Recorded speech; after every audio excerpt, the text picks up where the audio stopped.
Hey, c'est bientôt la fin du monde. L'apocalypse. Et si on en parlait ?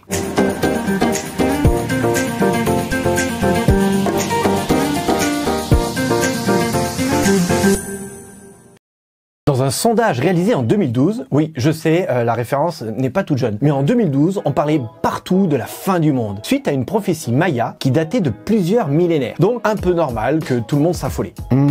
Je crois qu'ils se sont plantés. Ce sondage réalisé dans 20 pays différents et publié dans le Washington Post, un journal très sérieux, disait qu'en moyenne, 14% des gens pensent que la fin du monde arrivera au cours de leur vie. En France, ils sont 6% à y croire. Aux États-Unis, ils sont 22%, presque un quart de la population. La plupart des gens pensent que tout va se terminer dans une guerre atomique. Les scientifiques, eux, pensent que ce sera l'intelligence artificielle. Je vous salue, Android, roi de tous les systèmes, et vos enfants, YouTube, Facebook, Instagram, priez pour nous. Sinon, vous avez aussi les versions « Les extraterrestres vont nous envahir ». La différence entre toi et moi, c'est que moi, j'ai la classe. Regarde ici. Et tu vas tout oublier dans quelques instants. Ou alors, la version « Les zombies vont nous attaquer ». Je suis au taquet. Je me suis entraîné depuis des mois sur DayZ, Dead Island et Walking Dead.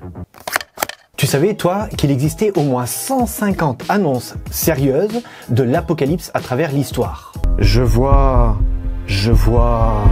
Papa, avec une boule de cristal que tu vois l'avenir. Par exemple, il y a le bug de l'an 2000. Notre calendrier va s'arrêter au 31 décembre 1999. Il paraît qu'on va rentrer dans la 4e dimension en inversant l'énergie et on va se faire absorber par un trou noir. Mais c'est quoi l'apocalypse? C'est la fin du monde. On va tous mourir dans d'abominables souffrances. Ça, c'est ce que tout le monde croit et depuis des siècles, on alimente cela dans les sculptures, sur les églises, sur les tableaux, dans les histoires populaires et même dans les films. Et c'est bien cela le problème, car l'apocalypse n'a rien à voir avec cela. Dans la Bible, on parle de l'apocalypse. En réalité, il y a un livre qui s'appelle l'Apocalypse. Plus exactement, l'Apocalypse de Jean. non, c'est pas Jean qui fait l'Apocalypse, mais Jean qui décrit comment l'Apocalypse va se dérouler. Mais dans un langage bourré de symboles. Et c'est là aussi le problème. Quand on utilise des symboles, tout le monde interprète les choses n'importe comment. Regarde, pour appeler ma messagerie, je dois faire le 666. Tu crois que c'est le diable qui m'a laissé un message? Pour l'explication du 666, ce sera dans une prochaine vidéo. On passe leur temps à interpréter littéralement tel ou tel événement d'aujourd'hui à la lumière de ce qu'ils pensent comprendre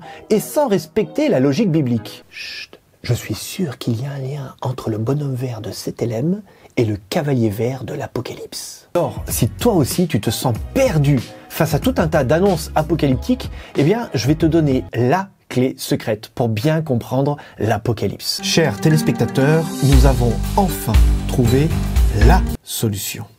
Sois heureux. Est-ce que tu savais que c'est le mot le plus répété dans le livre de l'Apocalypse? Heureux. C'est plutôt curieux pour un livre qui annonce la fin du monde, dans le feu, les cris, les tortures et tout le reste. En réalité, le mot heureux revient 7 fois tout au long du livre. Et 7 fois, ce n'est pas un hasard, c'est un chiffre symbolique qui est très important dans la Bible. Dès les premiers versets, Jean dit: Heureux celui qui lit et ceux qui écoutent les paroles de la prophétie et gardent ce qui s'y trouve écrit, car le temps est proche. Heureux ceux qui lavent leurs robes afin d'avoir droit à l'arbre de vie et d'entrer par les portes dans la ville. C'est un peu comme quand tu regardes un film de science-fiction. Dans les premières scènes, tout le monde est content, puis il y a un gros monstre créé dans un laboratoire. Il est furieux, il veut tout détruire. À la fin, le héros arrive et dézingue le monstre. Ils se marièrent et eurent beaucoup d'enfants. Qui aime regarder des films qui se terminent mal? C'est exactement ce qui se passe dans l'Apocalypse, sauf que les gens, ils buguent sur le monstre, il va tout tuer, il va tout détruire. Et c'est pas ça l'histoire. D'ailleurs, tu sais ce que veut dire apocalypse? C'est comme quand tu vas acheter la nouvelle console de jeu à 500 balles et que tu la sors de son carton. Tu dévoiles, tu révèles, tu apocalypse. Non, ça se dit pas. Bref, t'as compris l'idée. Tadam! Donc oui, dévoilement, ça pète moins. Mais c'est peut-être pour cela qu'ils ont gardé le mot apocalypse. Ça fait plus peur. Puis je vis une autre bête, elle sortait de la terre, elle avait 2 cornes, semblables à celles d'un agneau, et elle parlait comme un dragon. Qu'à chaque fois que tu entends un gars te parler des terribles tortures, vous serez marqué de la marque de la bête si vous ne suivez pas les ordres divins. Voilà.